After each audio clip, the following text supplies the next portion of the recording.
Gina Carano gave an interview recently with Sean Ryan, and they got into the discussion of godlessness in Hollywood and narcissistic worship of self, as well as what it means to fight the culture war without wanting to necessarily fully enter the political space. And I thought this was very interesting because she's got a long road ahead of her with this lawsuit with Disney, right? Like, it's not something that's just over in a day. It's something that's going to take a long time before they can get through it. And what she talks about is how actors, what was her quote? She says, let's go down through this here.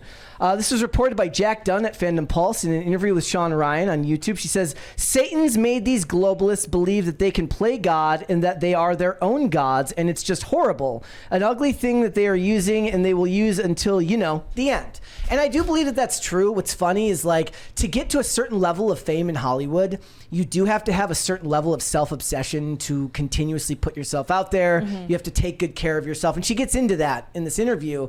There's a lot of rejection in that industry, so you do have to have a very healthy ego to go to auditions, constantly be rejected, and keep looking for work.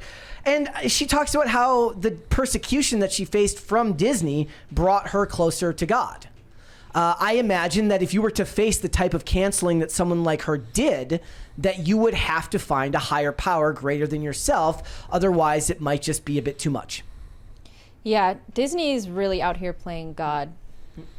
She says, Carano was then specifically asked about the satanic rituals in Hollywood. Well, of course, right? They always have to ask about that. She responded, just from watching and being spiritually aware, I guess so many of these actors that do so well, it's like, I am my own God. They have everything together. They have the wife, they have the kids, they don't drink alcohol, they are in shape and all of this, but they believe that they are their own God. And I do think that that's just another word for just insane levels of narcissism.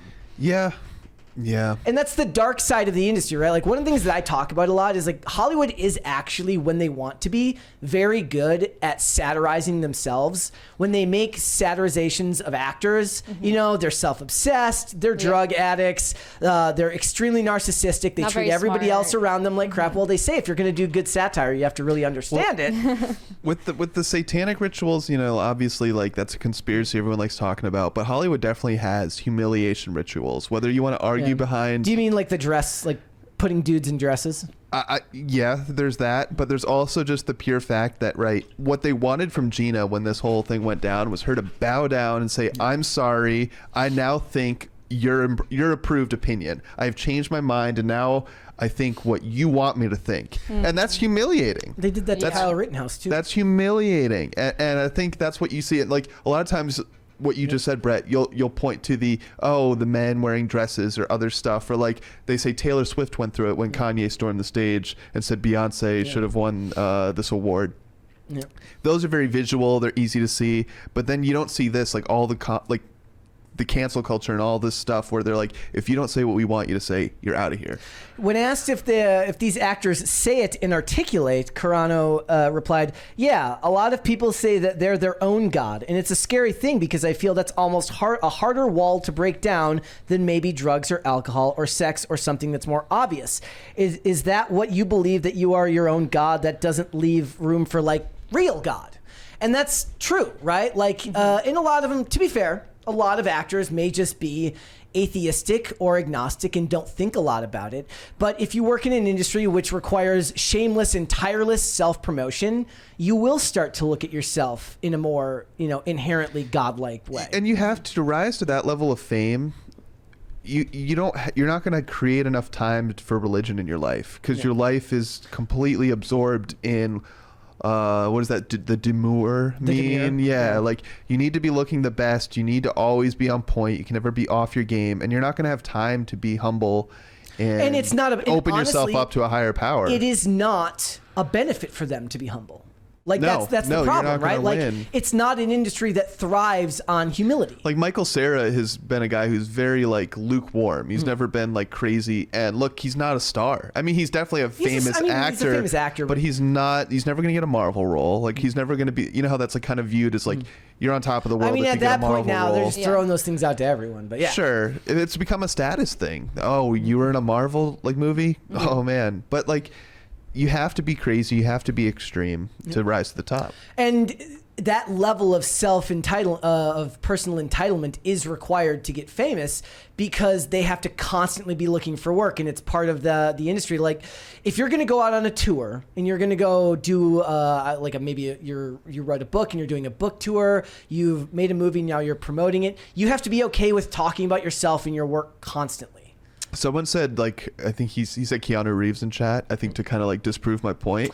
But Exception Keanu Reeves exception proves the rule. Also not. Yeah, that's true. But Keanu Reeves has got a cult following on the internet. He's not doing like he crazy. He for sure has done humiliation stuff too. No, I think they're talking about how like he's not extreme. He's a pretty chill guy. I see what you're saying. But yeah. Exceptions exist in every situation. He's also not that big. He's widely loved by the internet. But look, he's got the John Wick franchise, and everyone loves that. I mean, he's got a lot the Matrix. Of hits over the years. He did Speed. But he did Point Break. None of these publications are talking about Keanu Reeves the way they talk about Blake Lively. Yeah, he's not as big. You know, or Chrissy Teigen. Blake Lively is in the news right now for something completely separate, though, because she's going through her stuff with Justin Baldoni from. I know, that's why it's in my mind. Yeah. Look, you don't benefit from subtlety in Hollywood. You have to be a little bit narcissistic. You don't benefit from doing the right thing in Hollywood, and your whole job is to be liked.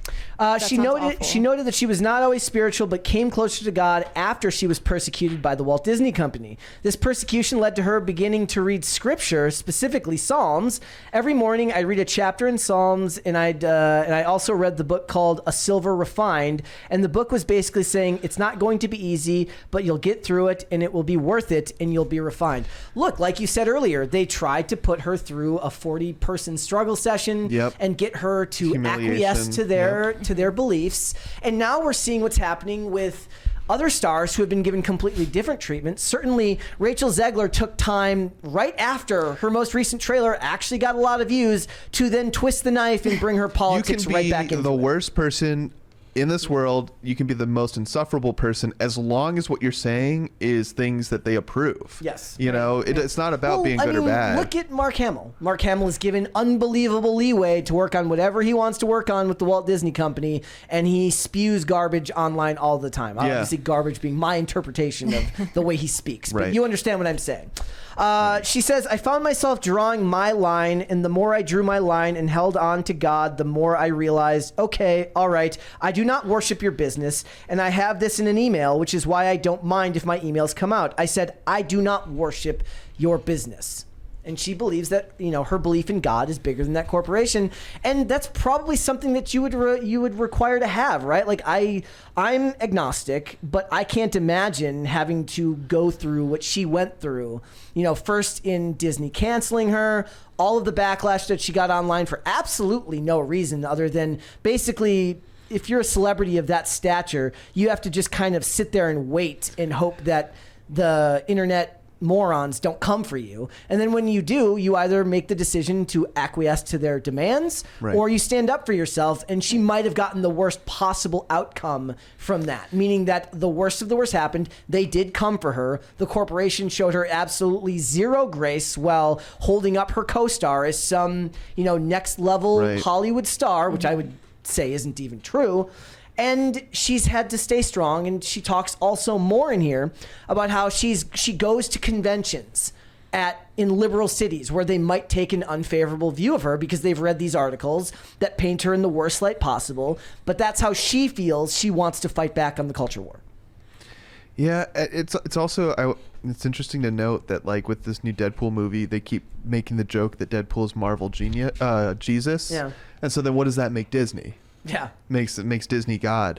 So it's interesting that she did find God here and was able to come to peace after she like divorced herself from that situation, whether or not it was her choice. But it's like once she was ousted from Hollywood, she was able to find God, because in Hollywood they want you to be godless because you're easier to control. You're willing to do whatever it takes. You'll sell your soul for money, and I think it's why Scientology is popular in Hollywood, right?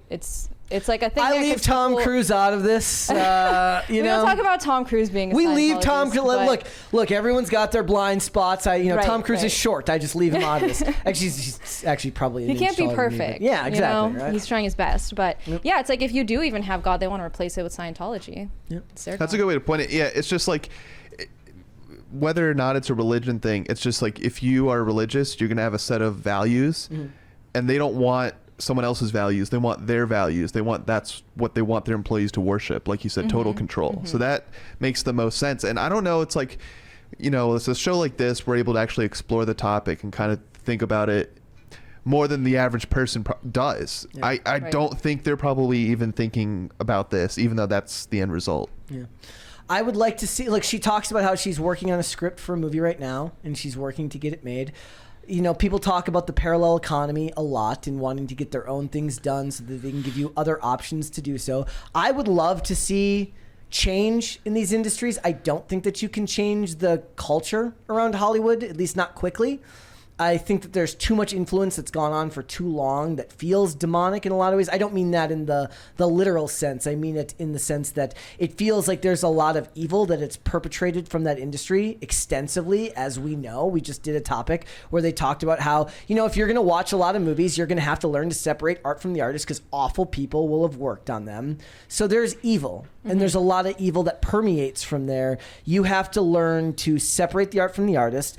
And if you're going to still watch their movies, you have to accept that there's going to be a culture there that you're not necessarily going to approve of. And then you have to make the decision for yourself whether that's an industry you feel is worth supporting. And I completely understand why people don't. Thanks for watching. Listen to full episodes of Pop Culture Crisis on Spotify. Keep up with us on social media and make sure you subscribe and ring that bell so you never miss the show. Bye, guys.